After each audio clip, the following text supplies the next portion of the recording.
Zodiac PSC academy മുൻവർഷ PSC ചോദ്യങ്ങളും അതുമായി ബന്ധപ്പെട്ട വസ്തുതകളും ഉൾപ്പെടുത്തി ഒരു പുതിയ സീരീസ് ആരംഭിച്ചിരിക്കുകയാണ്. ഈ സീരീസിൽ വരാൻ പോകുന്ന LDC, LGS പരീക്ഷകൾക്ക് പ്രയോജനകരമാകുന്ന വിധത്തിലുള്ള ക്ലാസുകളാണ് ഉൾപ്പെടുത്തിയിരിക്കുന്നത്. Khadi board LDC prelims stage 4-ൽ ചോദിച്ച സയൻസ് ചോദ്യങ്ങളാണ് ഇന്നത്തെ ക്ലാസ്സിൽ ഡിസ്കസ് ചെയ്യാൻ പോകുന്നത്. ഏവർക്കും സ്വാഗതം.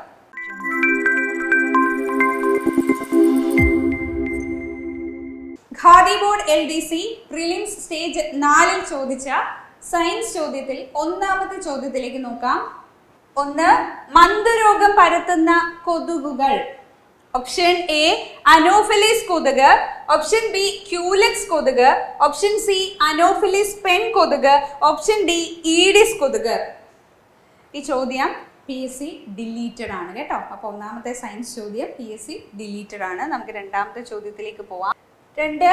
വിറ്റാമിൻ എയുടെ തുടർച്ചയായ അഭാവം ഉണ്ടായാൽ നേത്രാവരണവും കോർണിയയും വരണ്ട് കോർണിയ അദാര്യമായി തീരുന്നു, തുടർന്ന് അന്ധതയിലേക്ക് നയിക്കുന്നു. ഈ അവസ്ഥയുടെ പേരെന്ത്? Option A glaucoma, option B തിമിരം, option C xerophthalmia, option D നിശാന്തത. ഉത്തരം എന്താണ്? ഓപ്ഷൻ സി ആണ്, സീറോഫ്താൽമിയാണ്. അതായത് നമ്മുടെ ശരീരത്തിൽ വൈറ്റമിൻ എയുടെ അഭാവം ഉണ്ടായാൽ എന്തുണ്ടാവും? തുടർച്ചയായിട്ട് അഭാവം ഉണ്ടായാൽ നമ്മുടെ നേത്രാവരണവും കോർണിയയും വരണ്ടിട്ട് എന്തായി മാറും? അത് അദാര്യമായി തീരും, തുടർന്ന് നമുക്ക് അന്ധത, അതായത് അൾട്ടിമേറ്റ് അന്ധതയിലേക്ക് നയിക്കപ്പെടാം. ഈ ഒരു രോഗാവസ്ഥയ്ക്ക് പറയുന്ന പേരാണ് സീറോഫ്താൽമിയ എന്ന് പറയുന്നത്. ഓക്കെ, ഇനി നമുക്ക് ഇതുമായി ബന്ധപ്പെട്ട കുറച്ച് ഫാക്ട്സ് പരിശോധിച്ചാൽ നോക്കൂ. ജീവകം എയുടെ അഭാവം മൂലമാണ് സീറോഫ്താൽമിയ ഉണ്ടാകുന്നതെന്ന് നമുക്ക് മനസ്സിലായി, ക്വസ്റ്റ്യനിൽ ഉണ്ടായിരുന്നു. ഇപ്പൊ ജീവകം എയുടെ ശാസ്ത്രനാമം എന്താണ്? റെറ്റിനോൾ എന്നാണ് ജീവകം എ അറിയപ്പെടുന്നത്. ജീവകം എയുടെ ശാസ്ത്രനാമം എന്താണ്? റെറ്റിനോൾ എന്നാണ്. കണ്ണുകളുടെ ആരോഗ്യത്തിന് ഏറ്റവും ആവശ്യമായിട്ടുള്ള അത്യാവശ്യപ്പെട്ട ഒരു ജീവകമാണ് എന്തെന്ന് പറയുന്നത്? നമ്മുടെ ജീവകം എ അഥവാ റെറ്റിനോൾ എന്ന് പറയുന്നത്. പ്രോ വിറ്റാമിൻ എ എന്നറിയപ്പെടുന്ന വർണ്ണവസ്തു എന്താണ്? Beta carotene. അതായത് ക്യാരറ്റിലൊക്കെയുള്ള ബീറ്റ കരോട്ടിൻ ആണ് എന്തായിട്ട് മാറുന്നത്? കരളിൽ വെച്ചിട്ട് വൈറ്റമിൻ എ ആയിട്ട് മാറുന്നത്. ഓക്കെ, അപ്പൊ പ്രോ വൈറ്റമിൻ എന്നറിയപ്പെടുന്ന വർണ്ണവസ്തു ഏതാണ്? ബീറ്റ കരോട്ടിൻ ആണ്. ഓക്കെ, അപ്പോൾ റെറ്റിനോൾ എന്നാണ് എന്ത്? ജീവകം എയുടെ ശാസ്ത്രനാമം. കണ്ണുകളുടെ ആരോഗ്യത്തിന് ഏറ്റവും അത്യാവശ്യപ്പെട്ട ഒരു വൈറ്റമിൻ ആണ് എന്തെന്ന് പറയുന്നത്? ഈ ജീവകം എ എന്ന് പറയുന്നത്.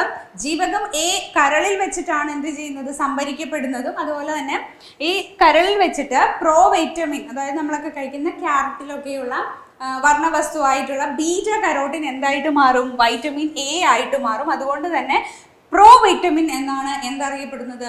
ബീറ്റ കരോട്ടിൻ അറിയപ്പെടുന്നത്. ഓക്കെ, അതുപോലെ ജീവകം എയുടെ അപര്യാപ്തത മൂലമുണ്ടാകുന്ന ഒരു രോഗമാണ് നമ്മൾ പറഞ്ഞ സീറോഫ്താൽമിയ. അതുകൂടാണ്ട് മറ്റൊരു രോഗമുണ്ട്, അത് നിശാന്തതയാണ്. ഓക്കെ, നിശാന്തത. പിന്നെ ഇതാണ്, ഈ വൈറ്റമിൻ എ ആണ് ആദ്യമായിട്ട് കണ്ടെത്തിയ വൈറ്റമിൻ. ഓക്കെ, ഇത്രയും കാര്യങ്ങൾ മനസ്സിലായോ? അപ്പൊ വൈറ്റമിൻ എയുമായിട്ട് ബന്ധപ്പെട്ട്, വൈറ്റമിൻ എ എന്നല്ല, വൈറ്റമിനുമായിട്ട് ബന്ധപ്പെട്ട അഥവാ ജീവകങ്ങളുമായിട്ട് ബന്ധപ്പെട്ട ചോദ്യങ്ങൾ PSC സ്ഥിരമായി ചോദിച്ചുകൊണ്ടിരിക്കുന്നതാണ്.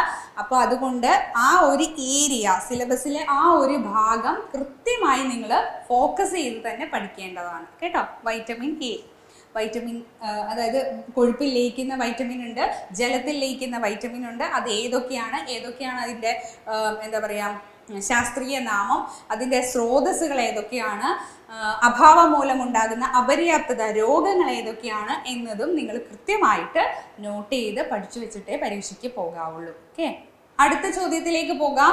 മൂന്നാമത്തെ ചോദ്യം, ഓർഗൻ ഓഫ് കോർട്ടി ഏത് ജ്ഞാനേന്ദ്രിയവുമായി ബന്ധപ്പെട്ടിരിക്കുന്നു? ചോദ്യം ഇതാണ്, ഓർഗൻ ഓഫ് കോർട്ടി ഏത് ജ്ഞാനേന്ദ്രിയവുമായി ബന്ധപ്പെട്ടിരിക്കുന്നു എന്നുള്ളതാണ് ചോദ്യം. ഓപ്ഷൻ എ കണ്ണ്, ഓപ്ഷൻ ബി ചെവി, ഓപ്ഷൻ സി മൂക്ക്, ഓപ്ഷൻ ഡി നാക്ക്. ഉത്തരം ഓപ്ഷൻ ബി ചെവിയാണ്. ഓർഗൻ ഓഫ് കോർട്ടി എന്തുമായി ബന്ധപ്പെട്ടിരിക്കുന്നു? ഓപ്ഷൻ ബി ചെവിയായിട്ട് ബന്ധപ്പെട്ടിരിക്കുന്നു. അപ്പോൾ നമുക്കറിയാം, നമുക്ക് ചെവി എന്ന് പറയുന്നത് എന്താ? നമുക്ക് കേൾവി ശക്തി അല്ലെങ്കിൽ എന്താ നമുക്ക് കേൾവി എന്ന് പറയുന്ന ആ കഴിവ് സാധ്യമാകുന്ന പഞ്ചേന്ദ്രിയങ്ങളിൽ ഒന്നാണ് എന്തെന്ന് പറയുന്നത്, ചെവി എന്ന് പറയുന്നത്. പക്ഷെ ചെവിയുടെ ധർമ്മം ഈ കേൾവി ശക്തി സാധ്യമാക്കുക എന്നത് മാത്രമല്ല, നമ്മുടെ ശരീരത്തിന്റെ തുലനനില പാലിക്കുന്നതിലും വളരെ പ്രധാനപ്പെട്ട ഒരു റോള് വഹിക്കുന്ന ആളാണ് ആരെന്ന് പറയുന്നത്, തുലനനില. അതായത് നമ്മുടെ ചെവിക്ക് 2 ധർമ്മങ്ങളാണ് പ്രധാനമായിട്ടുള്ളത്.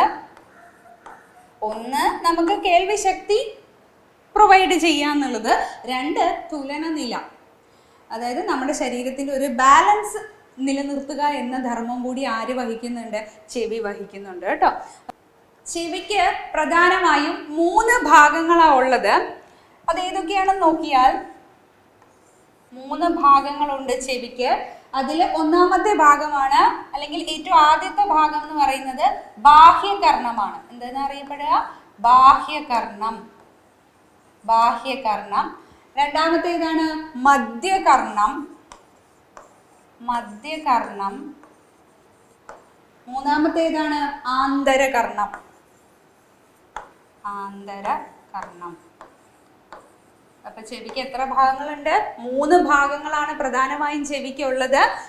ബാഹ്യകർണം, മധ്യകർണം, ആന്തരകർണം. ഓക്കെ, അതില് ഈ മധ്യകർണത്തിൽ കാണപ്പെടുന്ന സ്റ്റേപ്പിസ് എന്ന് പറയുന്ന ഒരു ചെറിയ അസ്ഥിയുണ്ട്. സ്റ്റേപ്പിസ്. മധ്യകർണത്തിൽ കാണപ്പെടുന്ന സ്റ്റേപ്പിസ് എന്ന് പറയുന്ന അസ്ഥിയാണ് നമ്മുടെ ശരീരത്തിലെ ഏറ്റവും ചെറിയ അസ്ഥിയായിട്ട് അറിയപ്പെടുന്നത്. ഏതാണ്? നമ്മുടെ ശരീരത്തിൽ കാണപ്പെടുന്ന ഏറ്റവും ചെറിയ അസ്ഥി ഏതാണ്? ചെവിയുടെ മധ്യകർണത്തിൽ കാണപ്പെടുന്ന സ്റ്റേപ്പിസ് എന്ന് പറയുന്ന അസ്ഥിയാണ്. അതുപോലെ തന്നെ നമ്മുടെ ചെവിയുടെ ആന്തരകർണത്തില് ഒരു ഒച്ചിന്റെ ആകൃതിയിലുള്ള ഒരു ഭാഗമുണ്ട്. ആ ഭാഗത്തിന്റെ പേരാണ് കോക്ലിയ. കോക്ലിയ. ചെവിയില് ആന്തരകർണത്തില് ഒച്ചിന്റെ ആകൃതിയിൽ കാണപ്പെടുന്ന ഭാഗത്തിനെ വിളിക്കുന്ന പേരെന്താണ്? കോക്ലിയ. ഓക്കെ, അപ്പോൾ നമ്മുടെ പഞ്ചേന്ദ്രിയങ്ങളുണ്ടല്ലോ, അവയവങ്ങൾ, പ്രധാനപ്പെട്ട അവയവങ്ങൾ, ഇവരുടെ സ്ട്രക്ചർ എന്താണ്, ഇവരുടെ ഫങ്ഷൻ എന്താണ്, ഓരോന്നിൻ്റെ പ്രത്യേകതകൾ എന്താണ്, എന്തെങ്കിലും എന്താ പറയുക പ്രത്യേക പേരുകളുണ്ടോ, ഇതെല്ലാം നിങ്ങൾ എന്ത് ചെയ്തിരിക്കണം, പരീക്ഷയ്ക്ക് പോകുമ്പോൾ പഠിച്ചിരിക്കണം. ഓക്കെ, അടുത്ത ചോദ്യത്തിലേക്ക് പോവാം. 4ാമത്തെ ചോദ്യം, ഉമിനീരിന്റെ pH മൂല്യം എത്രയാണ്? ഓപ്ഷൻ എ 8.85, ഓപ്ഷൻ ബി 1.5 തൊട്ട് 3.5 വരെ, ഓപ്ഷൻ സി 7 തൊട്ട് 8.5 വരെ, ഓപ്ഷൻ ഡി 6.2 മുതൽ 7.6 വരെ. ഉത്തരം ഏതാണ്? ഓപ്ഷൻ ഡി ആണ്. അതായത് നമ്മുടെ ഉമിനീരിന്റെ pH എന്ന് പറയുന്നത് 6.2 തൊട്ട് 7.6 വരെ ആകാം. ഓർമ്മിച്ച് വെച്ചേ. എന്താണ് ഉമിനീരിന്റെ pH എത്രയാണ്? 6.2 മുതൽ 7.6 വരെയാണ്. ഓർത്ത് വെച്ചേ, ഉമിനീരിന്റെ pH എത്രയാണ്? 6.2 മുതൽ 7.6 വരെ. 6.2 മുതൽ 7.6 വരെയാണ് എന്തെന്ന് പറയുന്നത്? ഉമിനീരിന്റെ pH എന്ന് പറയുന്നത്. ക്ലിയർ ആയോ? അടുത്ത ചോദ്യത്തിലേക്ക് പോവാം. 5ാമത്തെ ചോദ്യം, കേരളത്തിന്റെ ആരോഗ്യ പദ്ധതികളിൽ ഒന്നായ ആർദ്രം പദ്ധതിയിൽ പെടാത്തത് ഏത്? ഓപ്ഷൻ എ ഗവൺമെന്റ് ആശുപത്രികളിൽ രോഗി സൗഹാർദ്ദപരമായ സേവനങ്ങൾ ലഭ്യമാക്കുക, ഓപ്ഷൻ ബി പ്രൈമറി ഹെൽത്ത് സെന്ററുകളെ ഫാമിലി ഹെൽത്ത് സെന്ററുകളാക്കി വിപുലപ്പെടുത്തുക, ഓപ്ഷൻ സി ജില്ലാ താലൂക്ക് ആശുപത്രികളിൽ സ്പെഷ്യാലിറ്റി സൂപ്പർ സ്പെഷ്യാലിറ്റി സേവനങ്ങൾ ഉറപ്പാക്കുക, ഓപ്ഷൻ ഡി അടിസ്ഥാന സൗകര്യ വികസന കാര്യങ്ങൾക്ക് വേണ്ട ഫണ്ട് പഞ്ചായത്ത് ലഭ്യമാക്കുകയും ചെയ്യുക. ഇത്രയാണ് ഓപ്ഷനിൽ പറഞ്ഞത്. അതായത് സംസ്ഥാന ആരോഗ്യ വകുപ്പിന്റെ പദ്ധതികളിൽ വരുന്ന ആർദ്രം എന്ന് പറഞ്ഞ പദ്ധതിയിൽ വരുന്ന അല്ലെങ്കിൽ അതിന്റെ ലക്ഷ്യത്തിൽ പെടാത്തത് ഏതെന്നാണ് ചോദ്യം. ഉത്തരം അടിസ്ഥാന സൗകര്യ വികസന കാര്യങ്ങൾക്ക് വേണ്ട ഫണ്ട് പഞ്ചായത്ത് ലഭ്യമാക്കുക എന്നുള്ളതാണ് എന്തെന്ന് പറയുന്നത് ആർദ്രം പദ്ധതിയിൽ ഉൾപ്പെടാത്ത. അപ്പൊ എന്തൊക്കെ വരും? പ്രധാനമായിട്ടും ആർദ്രം പദ്ധതി എന്തിനാന്ന് വെച്ചാൽ ഈ ഗവൺമെന്റ് ആശുപത്രികളിൽ രോഗി സൗഹാർദ്ദപരമായ സേവനങ്ങൾ ലഭ്യമാക്കാൻ വേണ്ടിയിട്ടാണ്. അതുപോലെ തന്നെ പ്രൈമറി ഹെൽത്ത് സെന്ററുകളെ ഫാമിലി ഹെൽത്ത് സെന്ററുകളാക്കി വിപുലപ്പെടുത്തുക, ജില്ലാ താലൂക്ക് ആശുപത്രികൾ സ്പെഷ്യാലിറ്റി അതുപോലെ തന്നെ സൂപ്പർ സ്പെഷ്യാലിറ്റി സേവനങ്ങൾ ഉറപ്പാക്കുക എന്നിവയൊക്കെയാണ് ആർദ്രം പദ്ധതിയുടെ ലക്ഷ്യങ്ങളായിട്ട് വരുന്നത്. മനസ്സിലായോ? അടുത്ത ചോദ്യത്തിലേക്ക് പോവാം. 6ാമത്തെ ചോദ്യത്തിലേക്ക് പോവാം. 27ാമത് സംസ്ഥാന വിത്ത് ഉപസമിതി തീരുമാനപ്രകാരം മണ്ണുത്തി കാർഷിക ഗവേഷണ കേന്ദ്രം വികസിപ്പിച്ചെടുത്തതും തൃശൂർ ജില്ലയിലെ കോൾപ്പാടങ്ങളിലേക്ക് അനുയോജ്യമായതുമായ നെല്ലിന്റെ ഇനം ഏതാണ്? Option A PV3, option B KAU Pournami, option C KAU Manuratna, option D PV5. ഉത്തരം ഏതാണ്? KAU മനുരത്ന. മനസ്സിലായോ? അപ്പൊ മണ്ണുത്തി സർവകലാശാലയിൽ വികസിപ്പിച്ചെടുത്തതാണ് ഇത്. തൃശൂർ ജില്ലയിലെ കോൾപ്പാടങ്ങളിലേക്ക് അനുയോജ്യമായതുമായ നെല്ലിന്റെ വിത്തിനമാണ്. ഖാദി ബോർഡ് LDCയുടെ പ്രിലിംസിന്റെ ഓരോ ഘട്ടങ്ങൾ എടുത്തു നോക്കിക്കഴിഞ്ഞാലും അതിന്റെ സയൻസ് വിഭാഗത്തില് കൃത്രിമമായിട്ട് വികസിപ്പിച്ചെടുത്ത കാർഷിക വിളകൾ, എസ്പെഷ്യലി നെല്ല്, ഗോതമ്പ്, കുരുമുളക്, ഇതെല്ലാം എന്തായിട്ട് വന്നിട്ടുണ്ട്? ചോദ്യങ്ങളായിട്ട് വന്നിട്ടുണ്ട്. അപ്പം അത് നിങ്ങൾ ഉറപ്പായിട്ടും നോക്കിയിരിക്കണം. കാർഷിക വിളകൾ, അതുപോലെ തന്നെ അവര് സങ്കര ഇനങ്ങൾ ഏതൊക്കെയാണ്, എവിടെയാണ് വികസിപ്പിച്ചെടുത്തത്, ഇത്തരം കാര്യങ്ങളും കൃത്യമായിട്ട് എന്ത് ചെയ്തിരിക്കണം? നോട്ട് ചെയ്തിട്ടേ പരീക്ഷയ്ക്ക് പോകാവുള്ളൂ. ഓക്കെ, അടുത്ത ചോദ്യം, 7ാമത്തെ ചോദ്യം. ആഗോള താപനത്തിന് കാരണമായ ഹരിതഗൃഹവാതകങ്ങളിൽ ഏറ്റവും കൂടിയ അളവിൽ കാണപ്പെടുന്നത് ഏത്? ഈ ആഗോളതാപനം എന്ന് പറയുന്ന ഈ ഒരു ടോപ്പിക്കിൽ നിന്നും ചോദ്യങ്ങൾ ആവർത്തിച്ചിട്ടുണ്ട്. Option A chlorofluorocarbon, option B methane, option C nitrous oxide, option D carbon dioxide. ഉത്തരം ഏതാണ്? ആഗോള താപനത്തിന് കാരണമാകുന്ന ഹരിതഗൃഹവാതകങ്ങൾ ഏറ്റവും കൂടിയ അളവിൽ അന്തരീക്ഷത്തിലുള്ളത് ഏതാണ്? കാർബൺ ഡൈ ഓക്സൈഡ് ആണ്. ഓക്കെ, അടുത്തത് 8ാമത്തെ ചോദ്യത്തിലേക്ക് പോവാണ്. താഴെ കൊടുത്തിരിക്കുന്നവയിൽ വന്യജീവി സംരക്ഷണ കേന്ദ്രം അല്ലാത്തത് ഏത്? Option A Sundarbans, option B Roopkund, option C Manas, option D Sariska. ഉത്തരം രൂപ്കുണ്ടാണ് കേട്ടോ. വന്യജീവി സംരക്ഷണ കേന്ദ്രങ്ങൾ ഏതൊക്കെയാണ് എന്നുള്ളത് നോക്കി വെക്കുക കേട്ടോ. അടുത്ത ചോദ്യം, 9ാമത്തെ ചോദ്യം. കേരളത്തിലെ കാടുകളിൽ വിസ്തൃതിയിൽ ഏറ്റവും കൂടുതലുള്ള വിഭാഗം ഏത്? ഓപ്ഷൻ എ നിത്യഹരിത വനങ്ങൾ, ഓപ്ഷൻ ബി വരണ്ട ഇലപൊഴിയും വനങ്ങൾ, ഓപ്ഷൻ സി ആർദ്ര ഇലപൊഴിയും വനങ്ങൾ, ഓപ്ഷൻ ഡി ചോലവനങ്ങൾ. ഉത്തരം ഏതാണ്? ഓപ്ഷൻ സി ആർദ്ര ഇലപൊഴിയും വനങ്ങളാണ് ഈ കേരളത്തില് വിസ്തൃതിയിൽ ഏറ്റവും കൂടുതലുള്ള വനവിഭാഗം. ഏതാണ്? ആർദ്ര ഇലപൊഴിയും വനങ്ങളാണ് കേരളത്തിലെ വിസ്തൃതിയിൽ ഏറ്റവും കൂടുതലുള്ള വനവിഭാഗം. ഓക്കെ, അടുത്ത ചോദ്യം, 10ാമത്തെ ചോദ്യം. താഴെ തന്നിരിക്കുന്നവയിൽ ശരിയായ പ്രസ്താവനകൾ ഏതെല്ലാം? പ്രസ്താവന കൊടുത്തിരിക്കുന്നതിൽ 1, ലൈക്കനുകൾ എന്ന വിഭാഗം സസ്യങ്ങളെ വായു മലിനീകരണത്തിന്റെ സൂചകങ്ങളായി കണക്കാക്കാം. 2, വായു മലിനീകരണം കുറയ്ക്കുന്നതിന് വേണ്ടി കാറ്റലിറ്റിക് കൺവേർട്ടർ എന്ന ഉപകരണം ഘടിപ്പിച്ച വാഹനങ്ങളിൽ ലെഡ് അടങ്ങിയിട്ടില്ലാത്ത പെട്രോൾ ആണ് ഉപയോഗിക്കേണ്ടത്. 3, കാറ്റലിറ്റിക് കൺവേർട്ടറുകളിൽ ഉൾപ്രേരകമായി ഉപയോഗിക്കുന്ന ലോഹമാണ് മെർക്കുറി.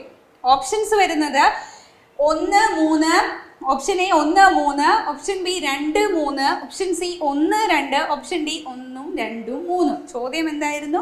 താഴെ തന്നിരിക്കുന്ന പ്രസ്താവനകളിൽ ശരിയായത് ഏതെന്നാണ്. ഉത്തരം ഏതാ വരുന്നത്? സി ആണ്, 1, 2. അതായത് ലൈക്കനുകൾ എന്ന വിഭാഗം എന്താണ്? വായു മലിനീകരണത്തിന്റെ തോത് അല്ലെങ്കിൽ തോത് അളക്കാനായിട്ട്, അതായത് ലൈക്കൻസ് കൂടുതലുള്ള ഭാഗങ്ങളിൽ വായു മലിനീകരണത്തിന്റെ തോത് കുറവാണെന്നാണ് കൂടുതൽ പറയപ്പെടുന്നത്. അപ്പോൾ ലൈക്കൻസ് എന്ന് പറയുന്നത് ഒരു പൊല്യൂഷന്റെ ഇൻഡിക്കേറ്റർ ആയിട്ട് ഉപയോഗിക്കാറുണ്ട്. അത് ശരിയായ സ്റ്റേറ്റ്മെന്റ് ആണ്.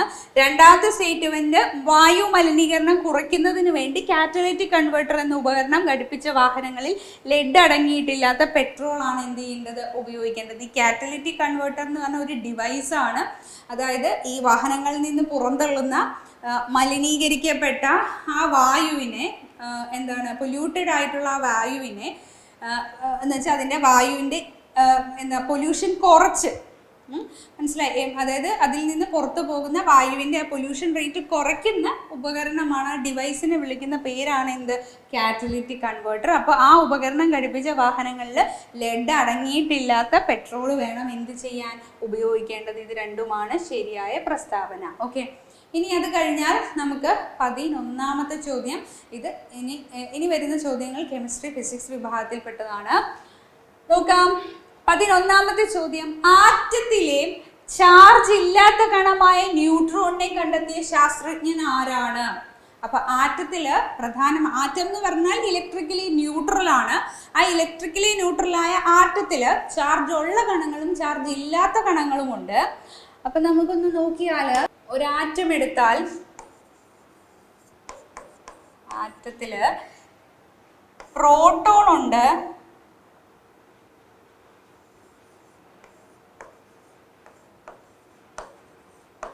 ആറ്റത്തില് പ്രോട്ടോൺ ഉണ്ട്, ന്യൂട്രോൺ ഉണ്ട്. ആറ്റത്തിൽ എന്തൊക്കെയുണ്ട്? പ്രോട്ടോൺ ഉണ്ട്, ന്യൂട്രോൺ ഉണ്ട്, അതുപോലെ തന്നെ ഇലക്ട്രോൺ ഉണ്ട്. ഇതാണ് ആറ്റത്തിലെ കണങ്ങൾ. ഏതൊക്കെയാണ് ആറ്റത്തിലെ കണങ്ങൾ? പ്രോട്ടോൺ ഉണ്ട്, ന്യൂട്രോൺ ഉണ്ട്, ഇലക്ട്രോൺ ഉണ്ട്.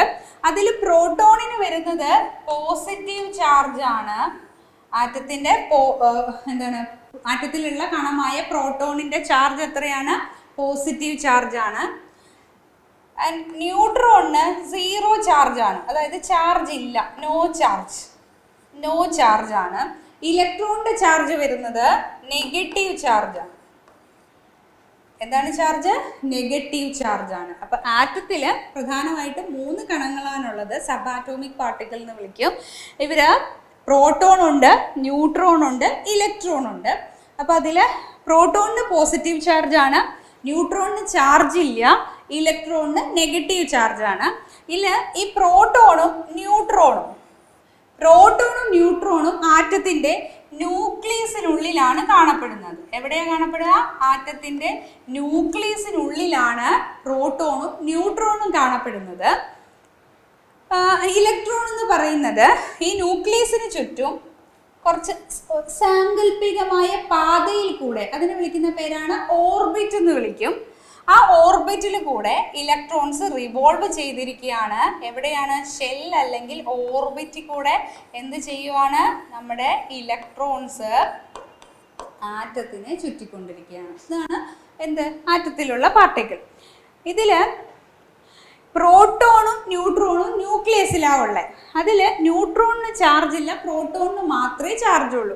അതുകൊണ്ട് തന്നെ ന്യൂക്ലിയസിന്റെ ചാർജ് എപ്പോഴും പോസിറ്റീവ് ചാർജ് ആയിരിക്കും. ന്യൂക്ലിയസിന്റെ ചാർജ് എന്തായിരിക്കും? പോസിറ്റീവ് ചാർജ് ആയിരിക്കും.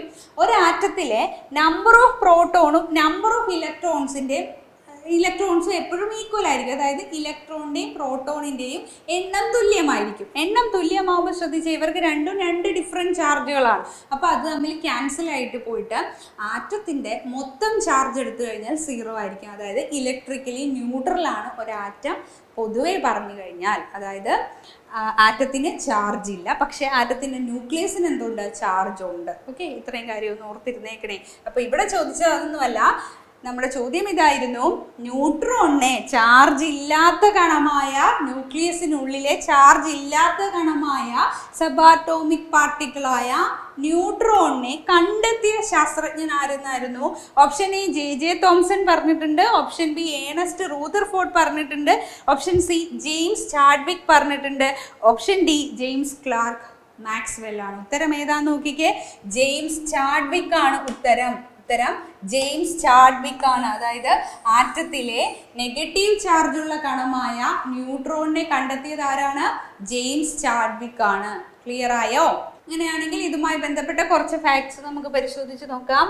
നോക്കിയേ, ആറ്റം എന്ന പദം, കുറച്ച് ശാസ്ത്രജ്ഞന്മാരുടെ പേരാണ്, ഓർത്തിരിക്കേണ്ടതാണ്. ആറ്റം എന്ന പദം ആദ്യമായിട്ട് ഉപയോഗിച്ചത് ജോൺ ഡാൾട്ടൺ ആണ്. ആറ്റം എന്ന പദം ആദ്യമായിട്ട് ഉപയോഗിച്ചത് ആരാണ്? ജോൺ ഡാൾട്ടൺ ആണ്. ഓർത്തിരിക്കണേ, ആറ്റം എന്ന പദം ആദ്യമായിട്ട് ഉപയോഗിച്ചത് ജോൺ ഡാൾട്ടൺ ആണ്.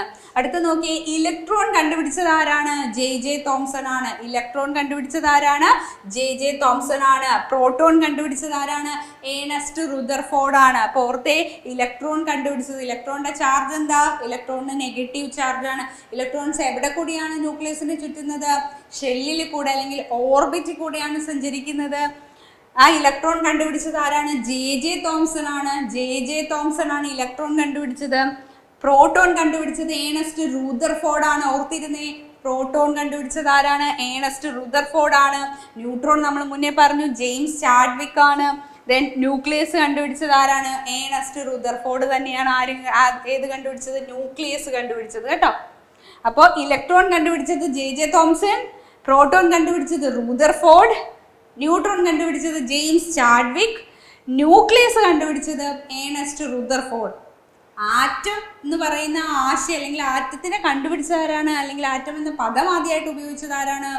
അത് ജോൺ ഡാൾട്ടൺ ആണ്. ഇത്രയും സയന്റിസ്റ്റുകളുടെ പേര്: electron J Thomson, proton Ernest Rutherford, neutron James Chadwick. ഓർത്തിരിക്കണേ, ജെയിംസ് ചാഡ്വിക് കണ്ടുപിടിച്ചത് ന്യൂട്രോൺ ആണ്, ഏണസ്റ്റ് റുദർഫോർഡ് ആണ് പ്രോട്ടോണിനെ കണ്ടുപിടിച്ചത്, ജെ തോംസൺ ആണ് ഇലക്ട്രോൺ കണ്ടുപിടിച്ചത്. മനസ്സിലായി എന്ന് വിചാരിക്കുന്നു. ഓക്കെ, അടുത്ത ചോദ്യത്തിലേക്ക് പോവാം.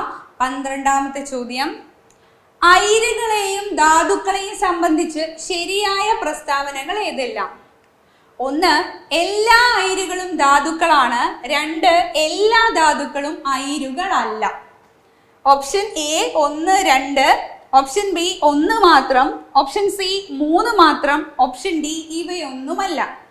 അപ്പൊ നമുക്ക് ഓപ്ഷൻ എ ആണ് ശരിയായ ഉത്തരം. 1, 2 എന്നുള്ളതാണ്. അതായത് 2 പ്രസ്താവനയും എന്താണ്? ശരിയാണ്. എല്ലാ അയിരുകളും ധാതുക്കളാണ്, എന്നാൽ എല്ലാ ധാതുക്കളും എന്തല്ല? അയിരുകളല്ല. അപ്പൊ എന്താണ് ഈ അയിരും എന്താണ് ഈ ധാതുക്കളും നോക്കണ്ടേ? അതായത് ഭൂവൽക്കത്തിൽ കാണപ്പെടുന്ന ലോഹാംശം അടങ്ങിയ പ്രകൃതിജന്യ വസ്തുക്കളെയാണ് നമ്മൾ എന്ത് വിളിക്കുന്നത്? ധാതുക്കൾ എന്ന് വിളിക്കുന്നത്. അതായത് പ്രകൃതിയുള്ള ലോഹത്തിന്റെ അംശം അടങ്ങിയ അല്ലെങ്കിൽ ലോഹത്തിന്റെ കണ്ടന്റ് ഉള്ള ആ വസ്തുക്കളെ വിളിക്കുന്ന പേരാണ് എന്തെന്ന് പറയുന്നത്? ധാതുക്കൾ എന്ന് പറയും. പക്ഷേ വ്യാവസായികമായിട്ടും അതല്ലെങ്കിൽ ലാഭകരമായിട്ടും നമുക്കൊരു ലോഹത്തെ ഉൽപ്പാദിപ്പിക്കാൻ പറ്റുന്ന ധാതുവിനെ വിളിക്കുന്ന പേരാണ് അയിര്. അതായത് ധാതുവിൽ എന്തുണ്ട്? ലോഹമുണ്ട്. പക്ഷെ ആ ലോഹാംശം നമുക്ക് വേർതിരിച്ചെടുക്കാൻ, അതായത് വ്യാവസായികമായിട്ട് വേർതിരിച്ചെടുക്കാൻ ഏത് ധാതുവിനെയാണോ നമ്മൾ ഉപയോഗിക്കുന്നത് ആ ധാതുവിനെ വിളിക്കുന്ന പേരാണ് അയിര്. അങ്ങനെയാണെങ്കിൽ മുന്നേ പറഞ്ഞ സ്റ്റേറ്റ്മെന്റുകൾ നോക്കൂ. എല്ലാ അയിരുകളും ധാതുക്കളാണ്. എല്ലാ അയിരും എന്താണ്? ധാതുക്കളാണ്. കാരണം എല്ലാ അയിരുകളും എന്നാ പറഞ്ഞിരിക്കുന്നത്. അയിരെന്താണ്? ഏത് ധാതുവിലാണോ കൂടുതലായിട്ട് ലോഹാംശമുള്ളത് അല്ലെങ്കിൽ വ്യാവസായികമായിട്ട് നമുക്ക് ഒരു ലോഹത്തെ വേർതിരിച്ചെടുക്കാൻ പറ്റുന്ന ആ ധാതുവിനെയാണ് നമ്മൾ അയിരെന്ന് വിളിക്കുന്നത്. അപ്പൊ എല്ലാ അയിരും എന്ത് തന്നെയാണ്? ധാതുക്കളാണ്. പക്ഷെ എല്ലാ ധാതുക്കളും എന്തല്ല? അയിരല്ല. എന്തുകൊണ്ടല്ല? കാരണം എല്ലാ ധാതുക്കളിൽ നിന്നും നമുക്ക് എന്ത് ചെയ്യാൻ പറ്റത്തില്ല? ലോഹം വേർതിരിച്ചെടുക്കാൻ പറ്റത്തില്ല. അപ്പൊ അതുകൊണ്ട് ശ്രദ്ധിച്ചിരിക്കണേ, എല്ലാ അയിരും ധാതുക്കളാണ്, എന്നാൽ എല്ലാ ധാതുക്കളും അയിരല്ല. മനസ്സിലായോ? ലോഹാംശം കൂടുതലുള്ള പ്രകൃതിജന്യ വസ്തുക്കളാണ് ധാതുക്കൾ എന്ന് പറയുന്നത്. പക്ഷെ എല്ലാ ധാതുക്കളിൽ നിന്നും നമ്മൾ എന്ത് ചെയ്യില്ല? ലോഹത്തെ വേർതിരിച്ചെടുക്കത്തില്ല. ലോഹത്തെ വേർതിരിച്ചെടുക്കാൻ പറ്റുന്ന ആ ധാതുവിനെയാണ് നമ്മൾ എന്ത് വിളിക്കുന്നത്? അയിരെന്ന് വിളിക്കുന്നത്. അപ്പൊ ക്ലിയർ അല്ലേ? എല്ലാ അയിരും എന്താണ്? ധാതുക്കളാണ്, എന്നാൽ എല്ലാ ധാതുക്കളും എന്തല്ല? അയിരല്ല. ക്ലിയർ ആയേ? ഓക്കെ, അടുത്ത ചോദ്യത്തിലേക്ക് പോവാം. 13ാമത്തെ ചോദ്യം: പരസ്പര ബന്ധമില്ലാത്തത് തിരിച്ചറിയുക. ഓക്കെ, 1 സോഡിയം ആൽക്കലി ലോഹം, 2 കാൽഷ്യം സംക്രമണ ലോഹം, 3 അലൂമിനിയം ബോറോൺ കുടുംബം, 4 ക്ലോറിൻ ഉത്കൃഷ്ടവാതകം. ഓപ്ഷൻ എ 1, 2, ഓപ്ഷൻ ബി 2 മാത്രം, ഓപ്ഷൻ സി 2, 3, ഓപ്ഷൻ ഡി 2, 4. ഉത്തരം ഏതാണ്? Option D 2, 4. 2, 4 നോക്കിയേ. 2 കാൽഷ്യം സംക്രമണ ലോഹം അല്ല. പിന്നെയോ 4 ക്ലോറിൻ ഉത്കൃഷ്ടവാതകം, അതും തെറ്റാണ്. അപ്പൊ ശരി ഏതാണ്? സോഡിയം ഒരു ആൽക്കലി ലോഹം എന്നുള്ളത് ശരിയാണ്. അതുപോലെ തന്നെ അലൂമിനിയം ബോറോൺ കുടുംബത്തിൽ വരുന്നതാണ് ശരിയാണ്.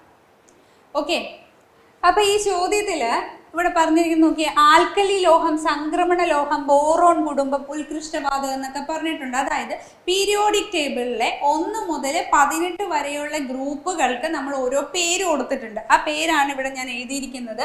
1ാമത്തെ ഗ്രൂപ്പിനെ വിളിക്കുന്ന പേര് ആൽക്കലി ലോഹങ്ങൾ എന്നാ. 1ാമത്തെ ഗ്രൂപ്പിനെ വിളിക്കുന്ന പേര് ആൽക്കലി ലോഹങ്ങൾ എന്നാ. 2ാമത്തെ ഗ്രൂപ്പിൽ വരുന്ന ആൾക്കാരെ വിളിക്കുന്ന പേര് ആൽക്കലൈൻ എർത്ത് ലോഹങ്ങൾ എന്നാ. എന്തെന്നാ വിളിക്കുക? ആൽക്കലൈൻ എർത്ത് ലോഹങ്ങൾ എന്ന് വിളിക്കും. 3 മുതൽ 12 വരെയുള്ള മൂലകങ്ങളെ വിളിക്കുന്ന പേരാണ് ട്രാൻസിഷൻ എലമെന്റ്സ് എന്ന് വിളിക്കും. എന്തെന്നാ വിളിക്കുക? ട്രാൻസിഷൻ എലമെന്റ്സ് എന്ന് വിളിക്കും. 13ാമത്തെ ഗ്രൂപ്പിൽ വരുന്ന ആൾക്കാരെയാണ് നമ്മൾ ബോറോൺ ഫാമിലി എന്ന് വിളിക്കുക. 14ാമത്തെ ഗ്രൂപ്പിൽ വരുന്ന ആൾക്കാരെ കാർബൺ ഫാമിലി എന്ന് വിളിക്കും. 15ാമത്തത് നൈട്രജൻ ഫാമിലിയാണ്. 16 oxygen family, 17 halogen family, 18 Noble ഗ്യാസിന്റെ ഫാമിലി. ഓക്കെ, അല്ലെങ്കിൽ നോബിൾ ഗ്യാസസ് എന്ന് വിളിക്കും അവരെ. അപ്പോൾ ഇതാണ് 1 മുതൽ 18 വരെ ഗ്രൂപ്പുകളെ വിളിക്കുന്ന പേര്. കാൽഷ്യം എന്ന് പറയുന്നത് ഒരു ആൽക്കലൈൻ എർത്ത് മെറ്റലാണ്, കാൽഷ്യവും മഗ്നീഷ്യവും കേട്ടോ. ഓക്കെ, അപ്പോൾ മനസ്സിലായെന്ന് വിശ്വസിക്കുന്നു. നമുക്ക് അടുത്ത ചോദ്യത്തിലേക്ക് പോവാം. 14ാമത്തെ ചോദ്യം, ഒരു ജലതന്മാത്രയിലെ ഹൈഡ്രജനും ഓക്സിജനും തമ്മിൽ അറ്റോമിക മാസിലുള്ള അനുപാതം എത്രയാണ്? ഒരു ജലതന്മാത്രയിലെ ഹൈഡ്രജനും ഓക്സിജനും തമ്മിൽ അറ്റോമിക മാസിലുള്ള അനുപാതം എത്രയാണ്? Option A 1:6, option B 1:8, option C 2:1, option D 2:5. ഉത്തരം കൊടുത്തിരിക്കുന്നത് ഓപ്ഷൻ ബി 1:8 ആണ്. എങ്ങനെ വന്നെന്ന് നോക്കാം. അതായത് നമുക്കറിയാം, ചോദ്യം ജലതന്മാത്രയാണ് ചോദിച്ചിരിക്കുന്നത്. ജലതന്മാത്ര എന്ന് പറഞ്ഞാൽ ദാറ്റ് ഈസ് H2O ആണ് അല്ലേ? H2O. ആ H2Oയിലുള്ള അറ്റോമിക മാസിലുള്ള അനുപാതം എത്രയാണെന്നാണ് ചോദിച്ചിരിക്കുന്നത്. അറ്റോമിക മാസിന്റെ അനുപാതം എത്രയാണ്? ഹൈഡ്രജന്റെ അറ്റോമിക മാസ് എന്ന് പറയുന്നത് ഒരു ഹൈഡ്രജൻ ആറ്റത്തിന്റെ 1 എത്രയാണ്? ഒരു ഹൈഡ്രജൻ ആറ്റത്തിന്റെ 1. ഓക്സിജന്റേത് വരുന്നത് 16. ഒരു ഓക്സിജൻ ആറ്റത്തിന്റെ അറ്റോമിക മാസ് എത്രയാണ്? 16. അപ്പോൾ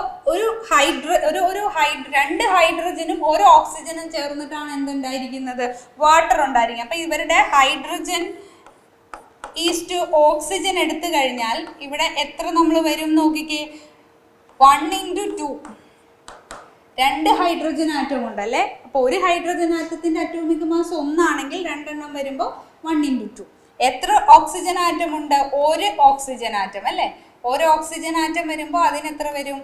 16 ആണ്. അങ്ങനെയാണെങ്കിൽ നമുക്ക് ഇവിടെ എടുക്കുമ്പോൾ 2:, എത്ര വരും? 16 വരും. ഇത് ക്യാൻസൽ ചെയ്യുമ്പോൾ നമുക്ക് എത്ര കിട്ടും? 1:8 എന്ന് കിട്ടും. അപ്പൊ ആൻസർ എത്രയാണ്?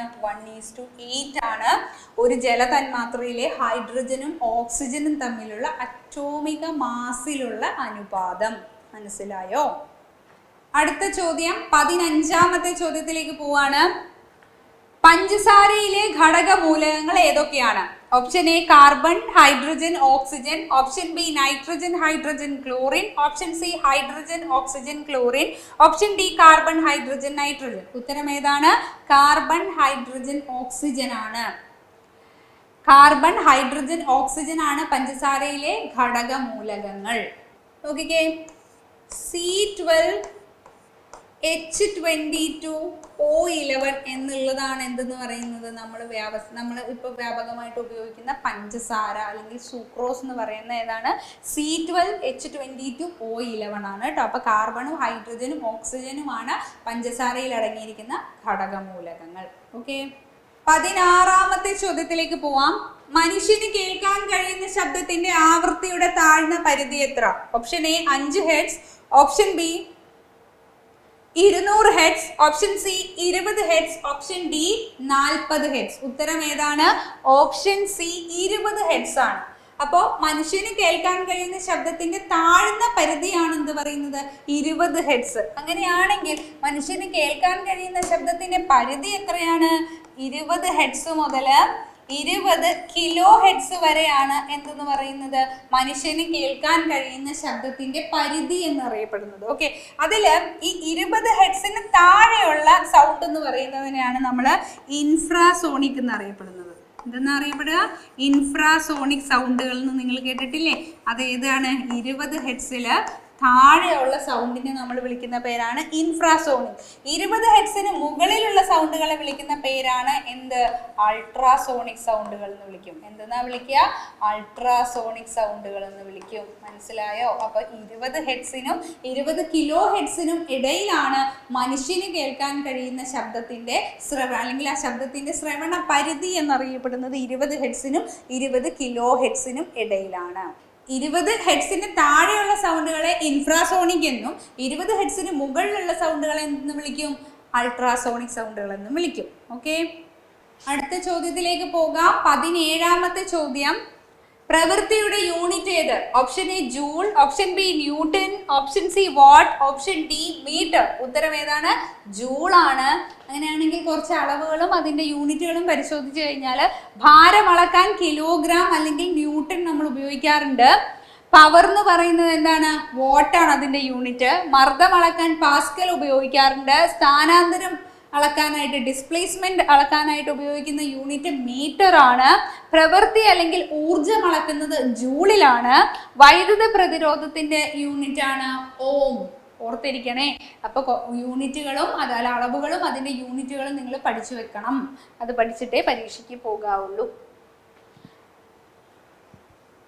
അടുത്ത ചോദ്യം, 18ാമത്തെ ചോദ്യം, തന്മാത്രകളുടെ സ്ഥാനമാറ്റം മുഖേന താപം പ്രേഷണം ചെയ്യപ്പെടുന്ന രീതിയാണ് ഓപ്ഷൻ എ വികിരണം, ഓപ്ഷൻ ബി സംവഹനം, ഓപ്ഷൻ സി ചാലനം, ഓപ്ഷൻ ഡി പ്രസരണം.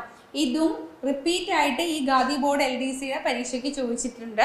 അപ്പോൾ ഇവിടെ താപപ്രേഷണം ചെയ്യപ്പെടുന്ന രീതിയിൽ തന്മാത്രകളുടെ സ്ഥാനമാറ്റം മുഖേനയാണെങ്കിൽ എന്തെന്നാണ് ചോദ്യം. അതിൽ ഉത്തരം ഏതാണ് വരുന്നത്? സംവഹനമാണ് വരുന്നത്. ഉത്തരം വരുന്നത് സംവഹനമാണ്. അപ്പോൾ താപപ്രേഷണം ചെയ്യപ്പെടുന്ന 3 രീതികളാണ് ചാലനം, സംവഹനം, വികിരണം. അതിൽ ചാലനം എന്ന് പറയുന്നത് എന്താണ്? ഖരപദാർത്ഥങ്ങളിൽ എന്താണ് കമ്പനം മൂലമാണ് എന്ത് ചെയ്യുന്നത്? വസ്തുക്കൾ ഒരു സ്ഥലത്ത് നിന്ന് മറ്റൊരു സ്ഥലത്തേക്ക് ഇങ്ങനെ കമ്പനം ചെയ്തിട്ട് എന്ത് താപം പ്രേഷണം ചെയ്യപ്പെടുന്ന രീതിയാണ് ചാലനം. ഖരപദാർത്ഥങ്ങളിലാണ് കൂടുതലായിട്ട് നടക്കുക. സംവഹനം എന്ന് പറയുന്നത് വസ്തുക്കളുടെ എന്ത് മുഖേനയാണ്? സ്ഥാനമാറ്റം മുഖേനയാണ്. കരക്കാറ്റും കടൽക്കാറ്റും ഒക്കെയാണ് എക്സാമ്പിൾ. പിന്നെ 3ാമത്തെ വികിരണമാണ്. വികിരണം എന്ന് പറഞ്ഞാൽ ഒരു മാധ്യമത്തിന്റെ സഹായം ഇല്ലാതെ താപപ്രേഷണം നടക്കുന്ന രീതിയാണ്. സൂര്യനിൽ നിന്ന് താപം ഭൂമിയിലേക്ക് എത്തുന്നത് ഏത് വഴിയാണ്? ഈ പറയുന്ന വികിരണം വഴിയാണ് കേട്ടോ. ഇതാണ് താപപ്രേഷണത്തിന്റെ 3 രീതികൾ. അടുത്ത 19ാമത്തെ ചോദ്യം, വസ്തു ഒരു തുലന സ്ഥാനത്തെ ആസ്പദമാക്കി ഇരുവശങ്ങളിലേക്കും ചലിക്കുന്നതാണ് ഓപ്ഷൻ എ ഭ്രമണം, ഓപ്ഷൻ ബി ദോലനം, ഓപ്ഷൻ സി നേർരേഖാ ചലനം, ഓപ്ഷൻ ഡി വർത്തുള ചലനം.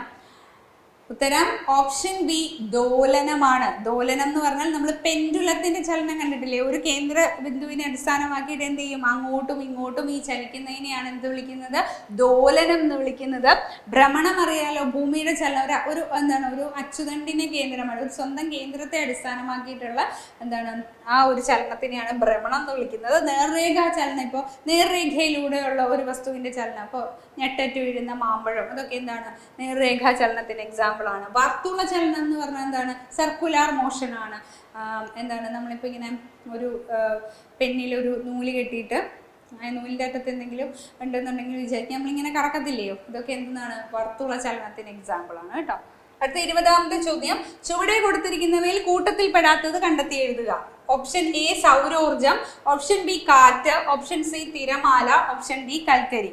അപ്പൊ ഇവിടെ നോക്കൂ, ഓപ്ഷനിൽ നിന്ന് തന്നെ നമുക്ക് തിരഞ്ഞെടുത്ത് എഴുതാൻ പറ്റും. സൗരോർജം, കാറ്റ്, തിരമാല, ഇവരൊക്കെ എന്താണ്? നമുക്ക് ഉപയോഗിച്ചാലും തീരാത്ത എന്താണ് ഊർജ്ജ സ്രോതസ്സുകളാണ്. പക്ഷെ കൽക്കരി എന്തല്ല, ഉപയോഗിച്ചാൽ നമുക്ക് അതായത് തീർന്നു പോകുന്ന, അതായത് ഉപയോഗിക്കും തോറും തീർന്നു പോകുന്ന ഊർജ്ജ സ്രോതസ്സുകളിൽ വരുന്നതാണ് എന്തെന്ന് പറയുന്നത്? കൽക്കരി. ഓക്കെ, അപ്പം ഈ കൽക്കരി എന്ന് പറയുന്നത് പാരമ്പര്യ ഊർജ്ജ സ്രോതസ്സുകളിൽ വരുന്നതാണ്. കൽക്കരി എന്ന് പറയുന്നത് എന്താണ്? പാരമ്പര്യ ഊർജ്ജ സ്രോതസ്സുകളിൽ വരുന്നതാണ്.